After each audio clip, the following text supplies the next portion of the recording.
Hello and welcome to the very first episode of Retro Review Fridays, where we take a look at the best, the worst, and the what the fuck of video games from the past. But we're not supposed to swear. Shut up! Today we take a look at Wonder Boy Monster World for the Sega Genesis, or the Mega Drive, which others may know it as. The game was released in 1992 in North America. Oh. This is her copy from whatever. When I was like 11. So she still has And I'm old. So. We won't say how old though. In this side-scrolling adventure RPG, you play as a young man named Shion, who has vowed to return peace to his world after it has been taken over by an army of monsters. Alright, so we're going to break this review down into 3 separate parts. We're going to break it into gameplay, we're going to break it down in controls, and just replayability if you'd play the game again. For the first part, gameplay, it is a normal side-scrolling adventure RPG, but there is no leveling up in this grinding-wise like in a Final Fantasy. You actually have to go around buying different items, equipment, finding treasure in order to level up your equipment to become stronger. The only grinding part of this game is actually fighting the monsters to get money. So there is still a little bit of grinding to do, but it's not as bad as a normal leveler. The way you increase your health is by collecting heart containers, kind of like in Zelda, and you just find those throughout in treasure boxes, and that's pretty much it. You always have to find the treasure boxes. Some are really hard to find though, so you kind of have to find hidden doors, which is kind of a pain. Well, the gameplay is fairly fun. It's easy to pick up and play and just jump right in. So you travel to different towns, which was, I think, one of my most favorite parts of this entire game is just all the different levels. The Oasis Desert to swimming underwater into Poseidon's Temple. Ice level, dragon level. It's really beautiful actually for an 8-bit game. Or 16-bit, sorry. Yeah. There's 16. God, I'm downgrading the freaking system. Yeah. 16-bit. Another cool aspect about this game is actually you get little helpers in different towns. In the fairy level, there's Priscilla, who's a tiny little fairy who likes to beat things over the head with her tiny little wand. She doesn't do anything. Any damage. I thought she was. No, she certainly does not do any damage. She is so useless for the fighting aspect. I thought she was hurting the mushrooms. I always thought she was. She was trying. She's like... she's trying. But she's not completely useless. If you're actually needing health, she'll find you tiny little hearts to replenish your health bar, which is her good aspect. She never found me hearts. She found me lots of hearts. She never found me any. Oh, you suck. She sucks. She don't find crap. There are some very frustrating parts for people who have just started the game. There are certain people that you wouldn't expect you have to talk to in order to progress through the game, so there's times if you don't know what you're doing, you're stuck and you're frustrated. Like, there's parts when I was playing, I couldn't continue. It's like, no, you need this.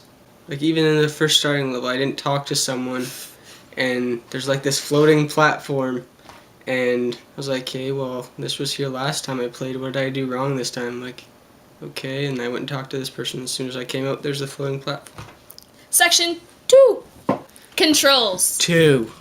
The controls, bad.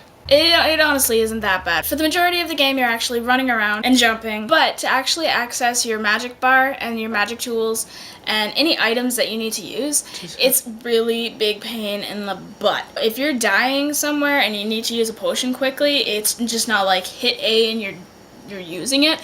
You kind of have to go onto the D-pad and press either left up or right up, which doesn't have, like most controls don't have a diagonal, but you basically have to go diagonal.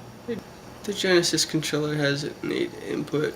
Either way, it doesn't work very well. The diagonal system on the Genesis doesn't work. You're like jamming the buttons in order to use the stupid items. Yeah. Number 3! Replayability. Now, since I've been playing this since I was 10, obviously I'm going to say yes, replayability 100%. It's the same game every time through, but it's amazing. It's seriously one of my favorite games of all time. I just felt there's no story. Like, when I was playing, I'm like, yeah, I know whatever your name is. I don't care. Save the princess. Yep.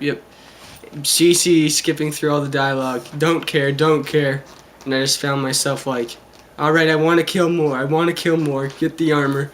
Get the sword. Get the shield. Yeah, just, that's how he hits. Unless you have the spear, and then he's like... Yeah. Okay, now time for the final verdict. I give this game 8 bunny heads because it's Easter out of 10. The game was fun. Graphics were so gorgeous for a game like this. So gorgeous. Controls kind of lacking, using potions and whatnot. And replayability, of course, I would play this game over and over and over again because I have. The game was pretty good, easy to pick up and play. For being such an older game, it is quite a long game, which is why there's a save feature, which is nice. The story didn't even hold me in. I don't even think I'd finish it. There's no story. I was like, skip, skip, skip, skip, skip, skip, skip, skip. The game was fun. The story I didn't care. I just want to keep killing shit. So I give it 7 vanilla white chocolate bunnies out of 10. If you actually don't have a Sega Genesis and you want to play this game, if you have the Wii console, you can actually download it on the Virtual Console for only 800 points. So if you're willing to spend about $8, I'd totally give this game a try. Get the real copy though, because nothing beats the real copy. Thank you for joining us in our very first episode of Retro Review Fridays. If there's any games that you think we should try out or review, let us know. Next week we'll do one of Lance's favorites. And hopefully soon, hopefully have gameplay so we're able to capture instead of just us talking the whole time.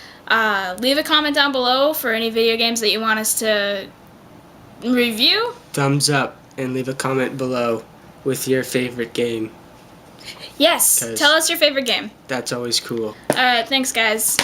Later. Later. See you next time.